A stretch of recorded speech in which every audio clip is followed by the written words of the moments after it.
Monsieur James Cawley. Thank you very much for this. Well, for this and for this weekend and for what you built. I am an absolute fan of passionate people. It's what drives me. I feed on other people's passion, and it's an absolute honor. So thank you very much. Well, thank you. I appreciate you coming down and sharing all this with us. Let's start with the beginning. I know. Well, your first. You seem to be a fan of everything 60s. Well, pretty much. It was the TV shows and things that I grew up with, that I still have that emotional attachment to. And Star Trek was, the first love, so it's still with me today. Oh, that's great. Now, you started with Star Trek in a very peculiar... I think you interned with... Well, people say intern, but it wasn't really an internship. It was a friendship. I struck up a friendship with Bill Tice and ended up doing work for him on TNG. So that's how it basically started for me.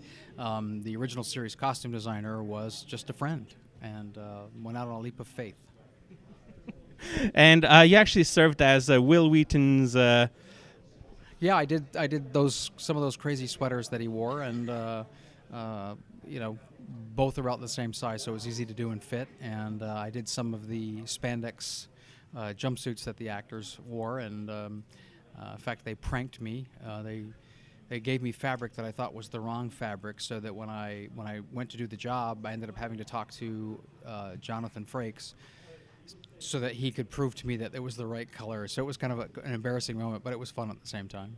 That's awesome. Now, through that friendship with Bill Thice, you got a hold of plans from the Journey to Babel, I believe. Well, that was just one. I mean, there's a whole set of blueprints and then another set of elevations that kind of laid out these sets and called out dimensions. So, once you have that kind of information, that's like giving a 16-year-old kid the keys to a brand new car. So we were able to go ahead and start building the sets in our spare time. And I believe you started building in the late 90s? 96, 97, somewhere in that area. Starting with the turbo lift and the bridge station? We started with the bridge, and we built it, 3/4 of the way, I think, and then we scrapped things and went back to do it again, because at the time we didn't have the machinery needed to do certain details. And the guys here will tell you that if my eye sees something that's off, we tear it apart and do it again. I am a perfectionist, folks. Now, your day job is an Elvis impersonator, professional Elvis impersonator. Can you tell us again? I'm curious as how do you get to become a professional Elvis impersonator? Well, it's a lot of hard work, and you have to, I guess, have the basic talent to be an actor first. You have to, not be yourself when you walk out on that stage. You have to embody that person that you're portraying. So, and you have to be able to sing in the case of Elvis. So, and sound like him. And I think the most successful impersonators look somewhat like him and sound like him. You have to have enough of both to pull off the job, to create an illusion, to suspend disbelief for the audience. You guys have a very good fellow up there named Martin Fontaine, who's a good friend of mine. Who's Elvis Story, right? Elvis Story is a good friend of mine, and a big Star Trek fan too, by the way. He is, and terrific guy. So that's cool. Actually, in Quebec, we have a cult movie called Elvis Graton. I don't know if you're aware of that movie. I'll try to get you a copy of it. We'll talk about it later on. It's Quebec staple. But moving on, during the time you shot web series, you played Captain Kirk. Did you infused a little bit of Elvis in Kirk? No, I didn't have to, because I think Kirk's swagger is somewhat Elvis-y to begin with. He and Elvis were both big ladies men. And, people have often asked me, what would Captain Kirk think of Elvis, or what would Elvis think of Captain Kirk? And they probably wouldn't get along too well, because they'd be after the same good-looking lady. So they'd be competing for her affections, I think. Now, this became a tour after unfortunate circumstances we're not going to talk about.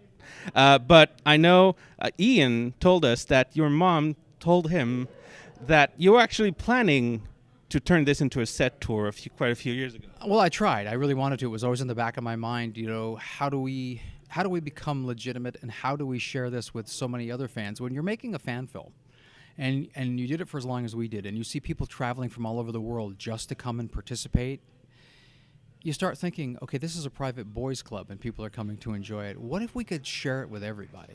So it was always in the back of my mind, and thankfully, you know, I was on the right side of the wheel when it started to turn, that I was able to reach out to people that I had, you know, forged relationships with at CBS, you know, to make that happen. And fortunately, they thought it was a good idea too. So. Would it be namely John Van Sitters, I believe? John Van Sitters and Liz Kolodner and Veronica Hart are the primary people that I've dealt with, and they're all terrific folks. Star Trek fans need to know that the people that take care of Star Trek at CBS are just like us. They're big Star Trek fans. So, you know, for them, when they hear something that will appeal to other fans, they really do go above and beyond to try to make these things happen. I get very upset when I hear fans, you know, talking negatively about CBS. CBS has done a lot for Star Trek, and without those people, you know, taking care of the show, we would have no show. So.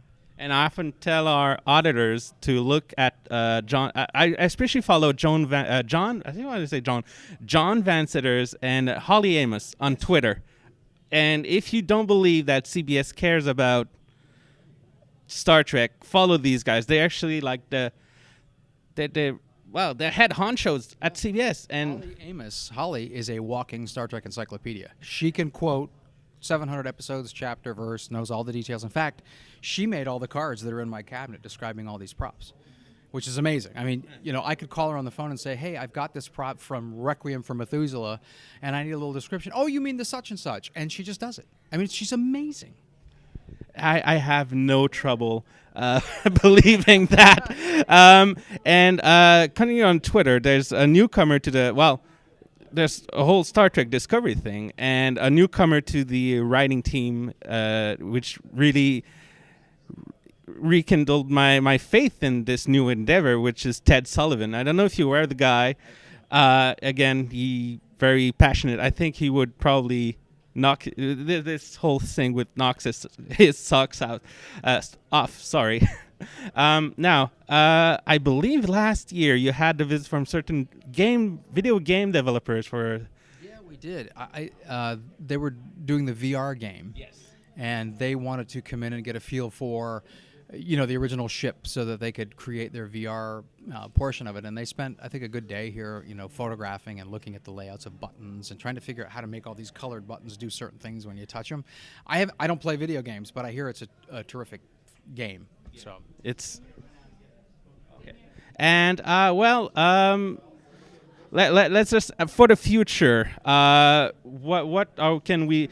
Because yesterday during the semi-private event, you told us a few spoilers. I don't know if I'm allowed to, but we'll talk about that later on. But what upgrades are you looking forward to be doing in the next few years? You know, well, we're going to make the tour even more fun, and we're going to offer more special events and more ways for people to come here and really experience what it would be like to be on Star Trek. That's one of my key things. How do we let fans feel connected to the show? How can they live out their fantasies of being a part of the Star Trek universe? So I'm very driven in that direction, and we want to preserve, you know, the original series for, you know, generations to come, because it's the cornerstone of the franchise, you know. So I think we are the physical connection, if you were, to that time period. So that's kind of my goal: more displays, more interactivity, more special events, and things for fans to connect to. So that's my goal. And always a reason to come back, even though it's just, well, I wouldn't say just, but, you know, some people would just say it's just a museum, but even more reason to come back. So it's more than a museum. You know, I think it's a field of dreams. You know, it's a way to touch the hand of God, so to speak. We all grew up wondering what it would be like to sit on the bridge or walk the corridors or beam somewhere, you know, so you can actually experience what the actors experienced when they were doing their jobs. So you actually built it, and they came. And they're still coming. So thank you very much, James, and I wish you all the success in the world. As the Klingons say, kapla. As the Vulcans say, live long and prosper.